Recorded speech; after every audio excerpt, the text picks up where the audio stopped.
Aqui nós temos um mapinha, aqui é claro, né? Esses mapas históricos, Heitor, eles vão trazer um recorte geográfico do Brasil que não existia ainda na época. Né? Então, por exemplo, o Brasil ainda não tinha esse desenho geográfico, né? Aqui. O Acre ainda não estava incorporado, não tinha um Tocantins e tal.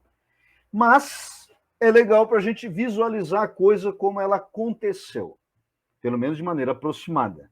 Então, aqui são as principais bandeiras brasileiras, século XVII e XVIII, como está ali na legenda. Eu não vou, Heitor, me debruçar muito nisso agora, porque nós vamos trazer novamente esse mapa no programa que vem, no episódio 2. Tá? Aqui eu só quero trazer para o pessoal o Meridiano de Tordesilhas, né, que foi assinado pelo Papa Alexandre VI, lá em 1494, é um tema clássico. Quando a gente estuda, principalmente no ensino médio, expansão marítimo-comercial e descobrimento do Brasil.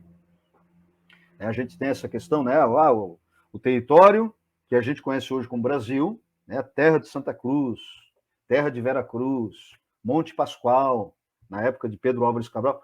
Aliás, Heitor, tem um mini GURPS desse aqui, tá? Olha aí, mini GURPS, também em 1998.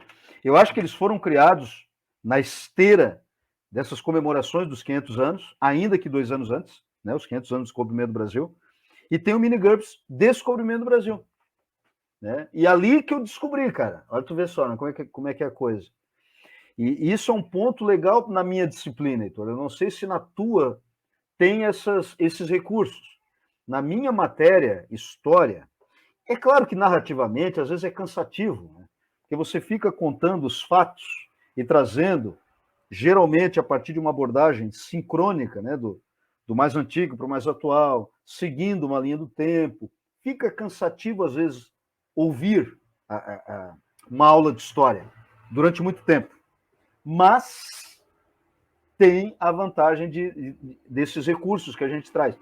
E, eventualmente, eu jogo com os alunos em sala de aula, eu trago esses recursos, eu levo e tal. E aí eu descobri que o Pedro Álvares Cabral tinha 1,94 m de altura, cara. No mini GURPS, jogando. Eu não tinha essa informação. O cara era gigantesco, né? O cara não precisava nem subir, né, na parte de cima das caravelas para descobrir para ver que tinha terra firme se aproximando aí, né? Terra à vista.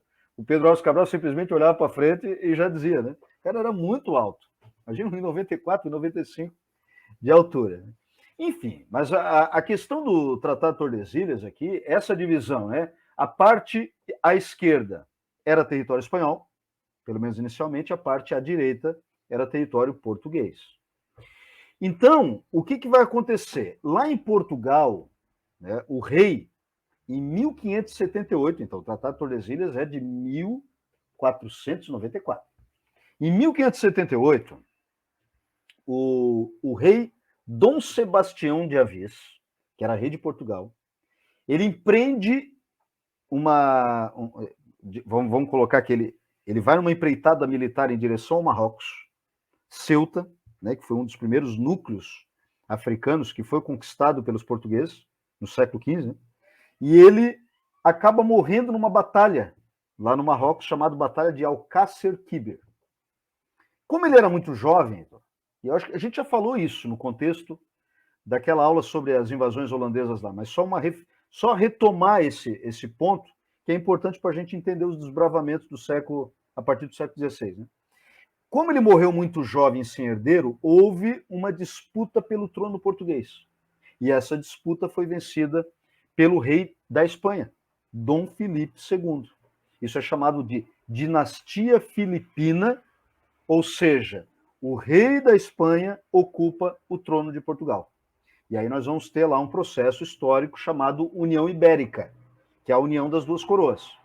Né? O trono de Portugal, né, é sob comando de um espanhol. A União Ibérica vai de 1580 a 1640, quando ocorre, então, a chamada Restauração Portuguesa. Já falamos disso naquela aula sobre os holandeses. Mas o que acontece? Um dos desdobramentos da União Ibérica foi a anulação do Tratado de Tordesilhas. É só acompanhar. Acompanha o raciocínio aqui. Se agora Espanha e Portugal são um território só, essas coroas estão unidas através da União Ibérica, o Tratado de Tordesilhas foi anulado. Ele não tinha mais validade, nem jurídica. E isso possibilitou, né, que os desbravadores, uma parte apenas eram portugueses, né? Nós tínhamos uma mestiçagem muito forte já naquela época, né? Mas isso fez com que eles penetrassem para dentro do Tratado de Tordesilhas, né? Porque ele praticamente foi invalidado durante um tempo.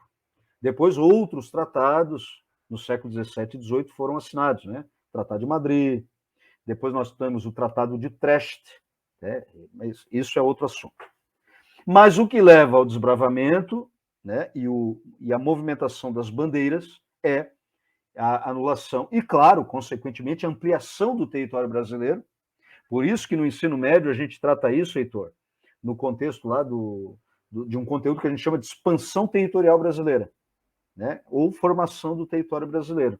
Porque o Brasil era ocupado quase que predominantemente no litoral, né, a partir das capitanias, da divisão das capitanias hereditárias, que por sinal serão divididas nesse recorte aqui, e a partir de 1580, né, com a anulação do Tratado de Tordesilhas, muitos, né, sertanistas, desbravadores vão penetrar para dentro do território, indo em direção à Amazônia, né, essa questão da região que a gente chama hoje de centro-oeste brasileiro, foi desbravada a partir daí. Queres falar alguma coisa sobre isso, querido? Não, só dizer que eu acho que os espanhóis devem odiar o Felipe II, né? Porque a União Ibérica só ferrou com eles, né? E tu olha ali o Tratado de Tordesilhas, depois de Madrid, e tudo que veio depois só veio diminuindo o território espanhol. Diminuindo. Então, quer dizer, na cabeça dele, aquele momento ali que foi tão bom, né? Ah, eu vou ocupar o território, o trono português, e agora vamos aumentar o nosso império. Depois, com a restauração da coroa portuguesa ali, do trono português, só diminuiu, foi só ladeira abaixo para a Espanha. Foi danoso para Portugal, porque Portugal assumiu o ônus dos problemas que a Espanha tinha. Foi danoso também. Mas, no final das contas, acabou que o Brasil, né, que até então era uma colônia portuguesa, só aumentou seu território. Quando restabeleceu Portugal de um lado e Espanha do outro, já era tarde demais, não tinha muito o que fazer, né? Você deve saber melhor os pormenores do que foi do Tratado de Madrid, etc e tal, mas não tinha mais o que fazer, né? Os portugueses ali, na pessoa dos bandeiras, já tinham dominado boa parte do território, que era espanhol até então. Depois Portugal criou uma colônia chamada Sacramento, aqui na margem do Prata, ó, perto de Buenos Aires. Aí teve uma treta com a Espanha, porque era território espanhol, mas Portugal reivindicava para si. A Espanha tomou o território das Missões, que depois passou para domínio português, mas tudo só foi resolvido em 1805, quando foi assinado o Tratado de Utrecht, né? Mas até então era uma brigaçada, né? Justamente pelos motivos que você acabou de apontar aí, essa questão de disputa territorial, que você tem razão. No fim das contas, acabou prejudicando a Espanha, né?